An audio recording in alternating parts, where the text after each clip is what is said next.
Here we have Home Education Planner and Logbook by Listing My Best Life. This comes in 3 different covers. This version is in hardback. It's quite thick. It's about 200 and or so pages. It covers a full year. It also comes with this cover, and there is another option as well. It comes in A4 in paperback and hardback, and there is also a A5 version in just paperback.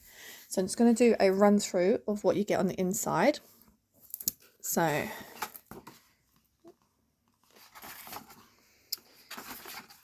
start off, you've got a how to use this planner page, which shows you all the different pages inside and just gives you a little rundown of how to use them, what to sort of put into each page. Can be useful, although you're free to use it however you want. It's got a yearly planning section, so it's got a full year for 2023, 24 and 25. And then it has 3 goals pages, so you can set out goals for academic, social, emotional and life skills. And it has 3 pages like that, so you can either use it for one for each term if you're using it for one child, or you can use it for one per child, for however many children you have. You can sort of split the boxes if you have more, half and half if you've got 2 children for autumn, spring and summer term, that sort of thing. So it's really easy to use it for any number of children, however you like. So they're the goals pages. Then you also have 3 timetables. So timetables run from 7 a.m. till 8 p.m. Monday to Sunday, because we all know that home ed does not just happen 9 till 3 Monday to Friday. 3 timetables because, either for different children or for different terms, because where I am, we do different things, autumn term, spring term, summer term, that sort of thing.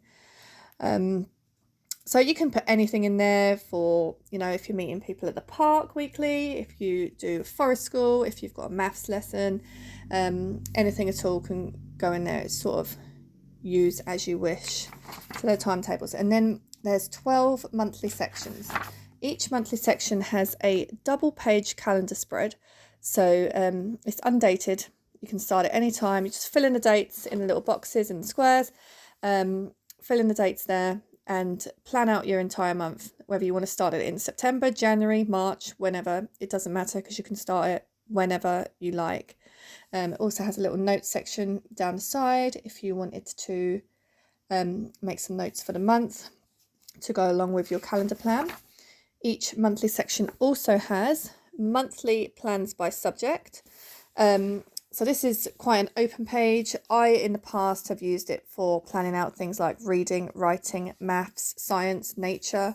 If we wish to do some history or computing or languages or anything like that into the top boxes, and then putting my plans in here. You can use different boxes per child. If you have more than one child, you can use it just however you like. There's 12 different spaces. So that's just the monthly plans by subject page. There's also a habit tracker.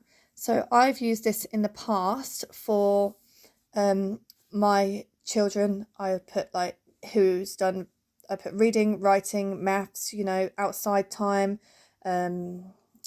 anything like that, and then just log if they did it each day. And by the end of the month, you sort of build up a picture where you've coloured in the squares and sort of see what you've been up to this month. If you say to a child, have you been doing your reading every day, and there's only 3 squares filled in, you can sort of see where you're tracking with that sort of thing. So it's just a nice thing to be able to track there. And then you've got monthly ideas, plans and goals. This is just a lined page and a blank page for just filling in any sort of plans, ideas, goals that you have for the month. That's sort of free and easy to use for whatever. And then after that, there's a couple of notes pages between the monthly and the weekly pages. Then we have the weekly plans section. So in the weekly plan section, you have a Monday to Sunday plan with a small note section on the side.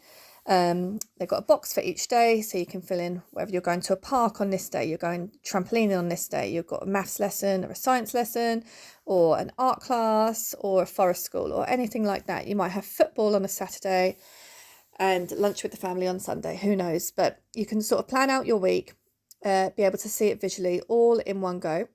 So there's 53 weeks, so it would last a whole year, one for each week. Also got a weekly record. So this is the weekly section. Each week has 2 pages like this. Weekly record, again for each day, but this is, rather than having a plan, this is a record of what you've done. So child read 10 pages of this book, child did some maths, note down which maths they did a science experiment, they went to the park, whatever they did. And then you can tick off which subject area you were covered. So you got, if it was a child-led activity, if it covered STEM, literacy, humanities, any of those sort of things, and then you can sort of tick the boxes to see, and then you can see which subject areas you have covered as well. So that's your weekly record, and that goes from Monday to Sunday as well. And then at the back, we have trackers and logs. So first couple of pages, we've got reading log. So keep a note of any books that have been read over the course of the year. I think there's 4 pages for that. And then a books to read log, because I have a massive books to read list that my kids want to read, so I keep a note on there. Library books log, which hopefully will help people stop getting fines for when they forget the library books are due back. So keep a note of what books you've got out. And it's also nice because our library, I don't know if all of them, but our library don't keep a record of what books we've taken out. So if you don't have a record of that, it's hard to find out which books the kids have read and that sort of thing. So it is nice to sort of keep a record. So that's the library books log. 4 pages for that one. Password log. I mean, it's hard enough keeping tabs on the passwords that we have to use day by day, but all the passwords for all the different home ed websites and things like that, nice to have a place just to keep it, so it's all in one place. Makes life easier. Expenses tracker, whether it's for stationery, it's for a subscription, it's for a class, or it's for an activity or anything like that. Keep a note of what your home ed is costing you so that you can sort of see at a glance what you're spending. Can be handy. 4 pages for that one. And then there is also a subscription and activity tracker. So if you are subscribed to Twinkle or Reading Eggs or anything like that, maybe you've got the educational version of Minecraft, and you can keep a note of the price that you paid and the expiry date, so you make sure that you don't lapse your subscription. Things like that can be handy. There's also a trip tracker. We do a lot of trips, and sometimes it's hard to keep tabs on whether or not I've paid. So it's handy to have a trip tracker. So you've got the date of the trip, who organised it, because sometimes these things we find on Facebook are not just from our friends. So it's handy to actually know who's organised it, the price, and whether or not we've paid.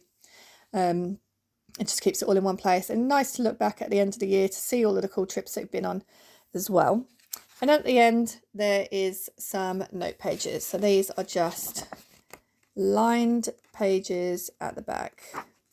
And that is that. That is the Home Ed Planner and Logbook. The paperback version is exactly the same on the interior. It just has a paper cover rather than the hardback. These are in A4, these versions, but they do come in 3 covers, hardback and paperback in A4, and there is also an A5 version in paperback too. And these are available in the Amazon shop, and the link is in the description. Thank you so much.